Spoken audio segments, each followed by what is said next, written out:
South ఇండియాలోనే అతి తక్కువ ధరలకి రత్నాలనందించే ఏకైక సంస్థ 6JVR. ప్రస్తుతం మనతో పాటు ఉన్నారు హోలిస్టిక్ హాస్పిటల్ డాక్టర్ సంధ్య గారు.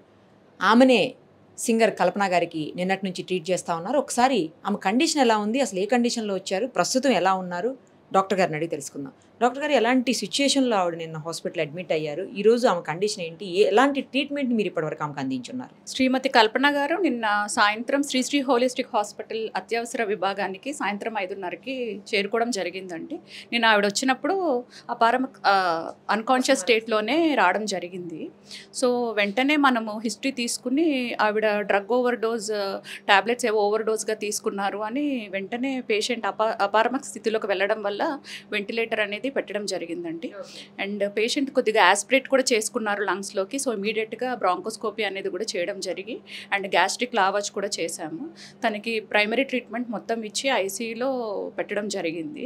అండ్ ఇవాళ మార్నింగ్ టైమ్స్లో వెంటిలేటరీ సపోర్ట్ నుండి తీసేయడం జరిగిందండి. ఇప్పుడు పేషెంట్ ప్రస్తుతం ఆక్సిజన్ సపోర్ట్ మీద కొద్దిగా స్టేబుల్గానే ఉన్నారు. మాట్లాడుతున్నారండి?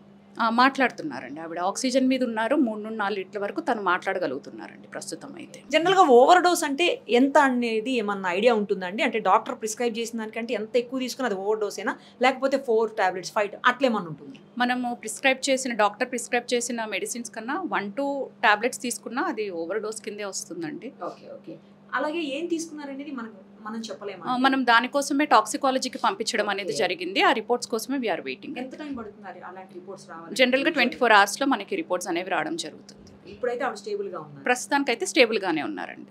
నిన్న వచ్చినప్పుడు అసలు మాట్లాడే పరిస్థితి కూడా లేదా అండి? షీఈస్ టోటల్లీ అన్కాన్షియస్ అండి. ఆవిడ గ్లాస్గో కోమా స్కేల్ అంటారు, ఆ కోమా స్కేల్ చాలా తక్కువగా ఉంది, <8 ఉంది. సో అందుకనే అత్యవసరంగా వెంటిలేటర్ అనేది పెట్టడం జరిగింది.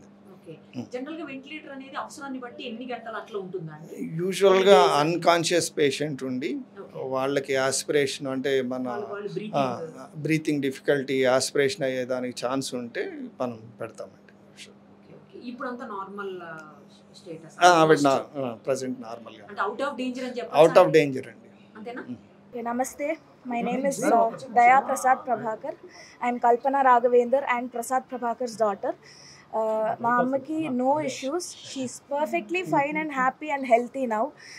My amma, she's a singer. She's doing her LLB and also doing her PhD. So danvalla she has insomnia. So to treat her insomnia, doctor had prescribed her a tablet and she had consumed that in an overdose. Like she had overdosed slightly. This is not a suicide attempt. It's just a slight overdose because of stress, in like general life stress. Please do not manipulate any information. Our family is perfectly fine. My mom and dad are very much happy. I am happy. Everybody is perfectly fine in my family. Please manipulate cheyyudu. Everything is perfect. And my mom, she'll be back in a few days. So thank you, that's all I have to say. This is not a suicide attempt. This is just a slight overdose from an insomnia tablet prescribed by the doctor. That's it. My mom is perfectly fine. She'll be back with all of you in a few days.